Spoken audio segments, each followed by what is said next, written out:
Subscribe करें हमारे YouTube channel साधना gold को और पाएं वीडियोस सबसे पहले। बेल आइकन दबाना ना भूलें। एक बार शंकर जी सती को लेके कथा सुनवाने गए। जैसे आप लोग आए हैं ना कथा सुनवाने, ऐसे शंकर जी बोले चलो सती तुम्हें आज कथा सुनवाने चलते हैं। कथा सुनवाने ले गए। कौन गुरु जी कौन थे? अगस्त्य जी। एक बार त्रेता युग माही शंभु गए कुंभज ऋषि पाही, संग सती जग जननी भवानी, पूजे ऋषि अखिलेश्वर जानी। शंकर जी पहुंचे, खूब पूजा पाठ हुई। अगस्त्य जी ने पूजा की, खूब राम कथा सुनाई। राम जी से राम जी हैं, से राम जी हैं, से राम जी, राम जी, राम जी, राम जी, राम जी, खूब कथा सुनाई। शंकर जी तो बहुत ध्यान से सुन रहे थे, पर माता सती का मन यहां वहां जा रहा था। अरे कौन से राम जी, क्या राम जी, समझ में नहीं आ रहा था। क्या राम जी, कौन से राम जी, क्या? सती समझी नहीं। तब शंकर जी, सती को कथा पूरी हो गई, 9 दिन की हुई। अब शंकर जी प्रणाम करते हैं, सती से बोले चलो। अब शंकर जी सती को लेकर जा रहे थे आकाश मार्ग से, और वो त्रेता युग था। उसी समय रावण सीता का हरण किया और शंकर जी का संयोग से वहीं से निकलना हुआ। अब राम जी खोज रहे हैं, हे सीता कहाँ हो, हे सीता कहाँ हो। राम जी रो रहे हैं। शंकर जी ऊपर से देखते हैं, वाह प्रभु कितनी बढ़िया लीला कर रहे हो। आप सब जान रहे हो कि सीता कहाँ है, और तुम्हारी पत्नी चुरा कौन सकता है? भगवान की पत्नी कोई चुरा सकता है? लेकिन राम जी कितना बढ़िया अभिनय कर रहे हैं। हे सीता कहाँ हो, हे सीता कहाँ हो, हे सीता कहाँ हो। शंकर जी ने प्रणाम किया, जय जय जय सच्चिदानंद जगदीशा। हे ईश्वर, हे जगदीश, सब जानने वाले, आपको मेरा शंकर का कोटि कोटि नमन। शंकर जी ने राम जी को प्रणाम किया। ये रामचरितमानस के अनुसार हम कथा सुना रहे हैं आपको। हाँ, शंकर जी ने प्रणाम किया। किसको? भगवान श्री राम को। सती को लगा, अरे आप किसे प्रणाम कर रहे हैं, किसे प्रणाम कर रहे हैं? शंकर जी बोले आप भी प्रणाम करो, ये वही भगवान है जिनकी अभी अभी आपने कथा सुनी है। सती बोली यदि ये भगवान होते तो इन्हें अपनी पत्नी का पता होता। इन्हें अपनी पत्नी का पता नहीं है, मतलब ये भगवान। सती को संदेह हुआ। शंकर जी बोले भाग्यवान, इन्हें तो कण कण का पता है, तो फिर ये रो क्यों रहे हैं? लीला कर रहे हैं, लीला। सती बोली ना, हम नहीं मानते।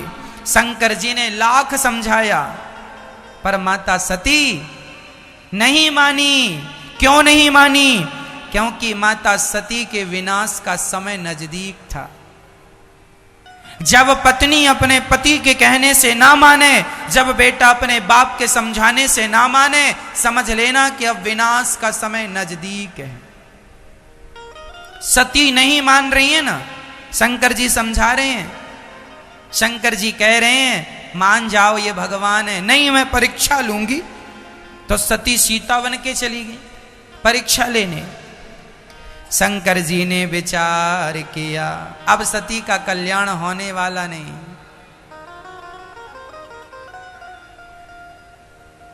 हरि इच्छा भावी बलवाना, बड़ी बलवान है ये भावी। होनी तो होके रहे, अनहोनी ना होए, और जाको राखे राम जी, मार सके ना कोई। अब सती गई, सती सीता बन के गई, राम जी के सामने खड़ी हो गई। राम जी के सामने सीता बन के खड़ी हो गई। मैं आ गई रावण के पास से। सती को देखकर राम जी ने प्रणाम किया, माता जी प्रणाम। सती बोली आप हमें माता जी क्यों कह रहे हैं, हम तो आपकी पत्नी हैं। राम जी बोले माँ असत्य क्यों कहती हैं, आप तो शिव की पत्नी हैं, आप तो हमारी माँ हैं, हम तो आपके पुत्र हैं। अब शंकर जी, राम जी की बातें सुन के माता सती के तो पसीना छूटने लगा। प्रभु आपने हमें पहचाना कैसे, हम तो सीता बन के खड़ी हैं।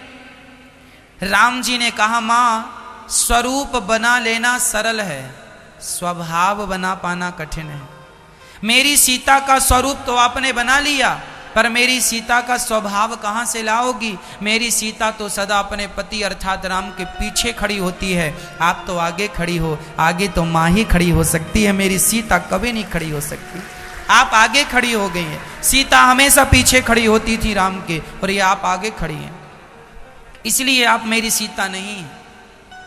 अब सती वहां से जाने भागने लगी। जब सती माता गई तो राम जी ने अपना रूप दिखाया, जहां देखे वहां सीताराम सीताराम सीता, सब जगह सीताराम कण कण में दिखाई। अब सती ने आंख बंद कर लिया। कुछ लोग ऐसे होते हैं कि जिनके मन मुताबिक बात ना हो तो लोग सत्य से भी आंख मूंद लेते हैं, और सत्य से आंख मूंद लेने से काम नहीं होगा, सत्य को स्वीकार करना ही पड़ता है। तुम्हारे आंख बंद करने से क्या होगा? तुम आंख बंद कर लोगी तो क्या सत्य नजर नहीं आएगा? तुम्हें नजर नहीं आएगा, औरों को नजर तो आ रहा है। सत्य से आंख बंद ना किया करो, सत्य से आंखें ना चुराया करो, सत्य से आंखें मिलाया करो। माता सती को लग रहा था कि ये सामान्य मनुष्य हैं।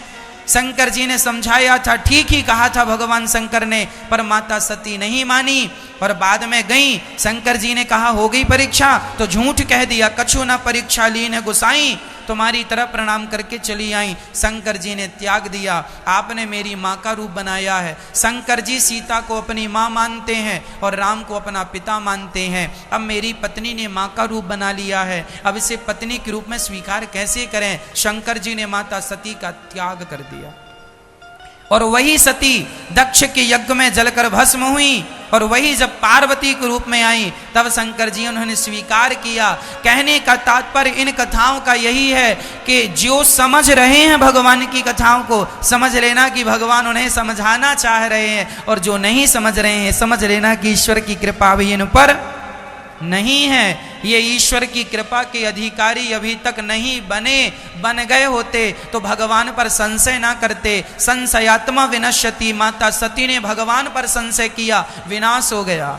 इसलिए ईश्वर संदेह का नहीं, ईश्वर श्रद्धा का विषय है। ईश्वर पर संदेह ना हो, ईश्वर की सत्ता पर संदेह, उंगलियां ना उठाना कभी कि भगवान है या नहीं। हम आपको कई बार कह चुके हैं कि भगवान पर विश्वास करने के पहले भगवान को पहले प्रैक्टिकली आप देख लो, आप ठोक बजा के देख लो भगवान को, आपके विश्वास पर भगवान खरे उतरते हैं कि नहीं, इसके बाद विश्वास करना। वो ऐसा विश्वास करना, एक तो भगवान पे विश्वास करो मत, और करो तो ऐसा करो कि फिर कभी किसी के तोड़े टूटे ना। ये नहीं कि आज कहने से कर लिया कल तोड़ दिया, कर लिया, ऐसा नहीं। भगवान पे एक बार विश्वास करो फिर टूटे ना। मंत्र जाप मम दृढ़ विश्वासा, कितनी भी मुसीबत आ जाए। अब हम बहुत भजन करते हैं भगवान का, पर कल से हमारे खाने को रोटी ना रह जाए तो हम कहेंगे अरे भगवान तुम्हारी इतनी पूजा की, तुमने तो खाने को रोटी नहीं दी। अरे तो हम पूजा इसलिए नहीं करते कि हमें खाने को रोटियां मिलती रहें। अरे भूखे सोएंगे तो भूखे सो जाएंगे, पर भूखे में भी अपने भगवान का चिंतन करेंगे। ये तो हमारा प्रेम है। हम रोटी के लिए थोड़ी भगवान की पूजा कर रहे हैं कि रोटी मिलेगी। सुदामा को तो रोटियां नहीं मिलती थी, 4 दिन सुदामा जी का चूल्हा नहीं जलता था। क्या इस हाल में सुदामा जी कृष्ण की पूजा नहीं करते थे? मीराबाई तो रानी थी, मीराबाई तो सोना चांदी से भरी थी, लेकिन सब छोड़ के पांव में घुंघरू बांध के संतों के बीच में नाचती थी। कभी खाना मिलता था, कभी नहीं मिलता था, कभी भूखी सोना पड़ता था, लेकिन इस हाल में भी मीराबाई ने तो भगवान को नहीं छोड़ा ना। मेरी माँ, एक बात समझा दूं आपको, तुम्हारा सुख दुख हानि लाभ ये विषय अलग है और भक्ति अलग विषय है। आप लोगों को यही समझ में नहीं आता कि भक्ति विषय क्या है। आप लोगों को लगता है महाराज हम तो भगवान की पूजा करते हैं, अब हमारे घर में कोई मरे ना, किसी की मृत्यु नहीं होनी चाहिए। अचानक किसी का पति मर गया, अरे हमने तो इतनी पूजा की और हमारा तो पति मर गया। अरे हमने तो इतना पूजा की, हमारा तो बेटा मर गया। अरे हमने तो इतनी पूजा की, हमारी तो पत्नी मर गई। क्यों? पूजा करते थे तो क्या तुम्हारी पत्नी अमर हो जाएगी, बेटा अमर हो जाएगा? मरेगा नहीं। मौत तो आएगी, जितना तय था उतना तुमने भोग लिया। तुम्हारी जो भक्ति है उसका जो परिणाम है, उसका जो फल है, वह फल अलग मिलेगा आपको, है ना, वह अलग मिलेगा। एक आदमी बड़ा भजन करता था भगवान का, बहुत भक्त था, लेकिन उस भक्त के यहां ऐसी स्थिति आई कि उसके घर में चूल्हा नहीं जलता था, रोटियां नहीं थी, कोई रोटी की व्यवस्था नहीं थी, और वो रोज माला जपता था सीताराम सीताराम सीताराम। कि उसकी पत्नी कहती थी, ताना मारती थी, बड़ा भजन करते हो, खाने को रोटी तक तो देता नहीं है तुम्हारा भगवान। तो वो कहते हैं कि देख, मैं रोटी की चाहत लेके थोड़ी भजन कर रहा हूं। रोटी ना मिले मैं भूखा रह जाऊंगा, पर फिर भी इस हाल में मैं भजन करना नहीं छोड़ूंगा। मेरी माँ, जब तुम्हें जीवन में मुसीबत आने लग जाएं, जीवन में संकट आने लग जाएं, विपत्तियां आने लग जाएं, तब समझ लेना कि ईश्वर तुम्हारी भक्ति की परीक्षा ले रहा है और इस परीक्षा में तुम्हें पास होना है। तुम बिल्कुल अपने मन को डगमगाना मत, कसौटी में अपने आप को कस के रखना, पार हो जाओगे। ईश्वर की परीक्षाएं, राजा हरिश्चंद्र पर मुसीबत आई कि नहीं? सोने को चमकाना होगा ना तो भट्टी में डालना ही पड़ता है।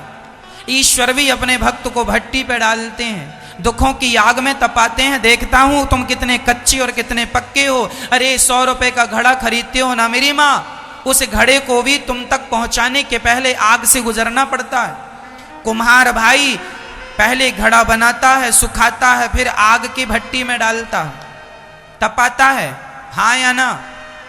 बिना तपाए घड़ा तुम तक आएगा तो वो घड़ा तुम्हारे काम का होगा ही नहीं। मिट्टी का घड़ा किस काम का जब तक पके ना।